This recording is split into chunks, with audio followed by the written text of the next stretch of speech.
જમવામાં 100 ગણો સ્વાદ વધારે તેવી કાચી કેરી અને ડુંગળીની ચટણી। આ કાચી કેરી ડુંગળીની ચટણી તમને ઉનાળામાં લૂ નથી લાગતી, પેટમાં ઠંડક આપે છે અને ગરમી નહીં લાગે। તો ચાલો આજે બનાવીશું કાચી કેરી ડુંગળીની ચટણી।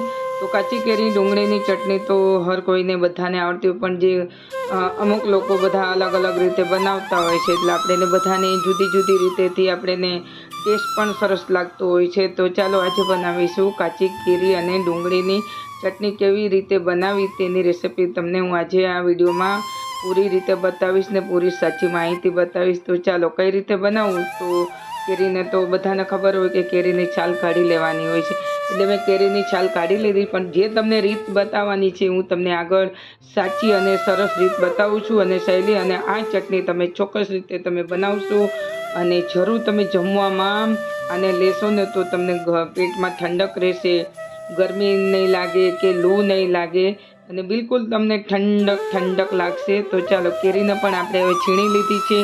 તમારે એકદમ ઝીણું કે થોડું જાડું એવું રાખવાનું છે। ત્યારબાદ આપણે શું છે કે એની અંદર મેન તો આપણે ઇન્ગ્રીડિયન્ટ ડુંગળી લીધી છે, એટલે કે ડુંગળીને આપણે એકદમ ઝીણી આપણે આ રીતે કરી લઈશું ચોપરમાં। તમારી પાસે ચોપર હોય તો ચોપર, નકર તમે હાથથી પણ ઝીણી ઝીણી કટ કરી શકો છો અને મિક્સરમાં પણ તમે એને ચોપર કરી શકો છો।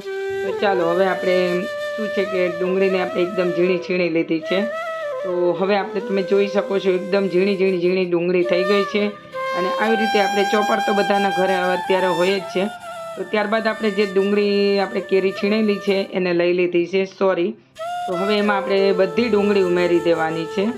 એકદમ ટેસ્ટી અને તમે જોશો ને તો બનશે ને તો તમે વારંવાર બનાવશો। મેં એક લીલું મરચું લીધું છે, એટલે કે અને જીરાનો પાવડર, શેકેલા જીરાનો પાવડર સાથે હિંગ છે થોડી, એટલે સરસ લાગે। સંચળ પાવડર લીધો છે એટલે ખાવાનો ટેસ્ટ, અને ધાણા પાવડર લીધો છે, થોડી હળદર અને કાશ્મીરી લાલ મરચું, અને સાથે થોડું એક મરચું છે એટલે થોડી તીખાશ પણ આવશે।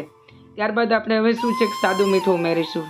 તો બધું આપણે મસાલા ઉમેરી દીધા છે અને હવે છેલ્લે અંતમાં ધાણા લીધા છે આપણે। ધાણા ના હોય તો કેરીની મજા ના, પણ ખાવાની ખૂબ મજા। હવે આપણે આ બધું છે ને હાથથી મિક્સ કરવાનું છે। હાથથી તમે મિક્સ કરશો ને તો જ અંદર બધું મિક્સ થશે અને ખાવાની તો એવી મજા આવે ને, કેરી જોતા તો બધાને મોઢામાં પાણી આવી જતું હોય છે। પણ હમણાં મેં કેરીનું આ જે કચુંબર બનાવ્યું ને કાચી કેરી ડુંગળીનું, તો આ રીતે તો ખાવામાં અમે લીધું તો એવી મજા આવી। અને હવે આપણે એનો વઘાર કરી લઈશું। વઘારમાં તેલ તો ગરમ કરી દીધું, સાથે હિંગ અને જીરા પાવડર લીધો છે અને પછી અંદર આપણે આખું જીરું લીધું છે અને હવે એને આપણે વઘારમાં અંદર રેડી દઈશું। એટલે વઘાર તો થઈ ગયો, એટલે ખાવાનું હવે આપણે એવી મજા આવશે ને કે તમે વારંવાર બનાવશો ફ્રેન્ડ્સ। સાચું કહું છું, મજાક નથી કરતી, અને તમને બધાને મજાક લાગતો હોય તો કોઈ વાત નહીં।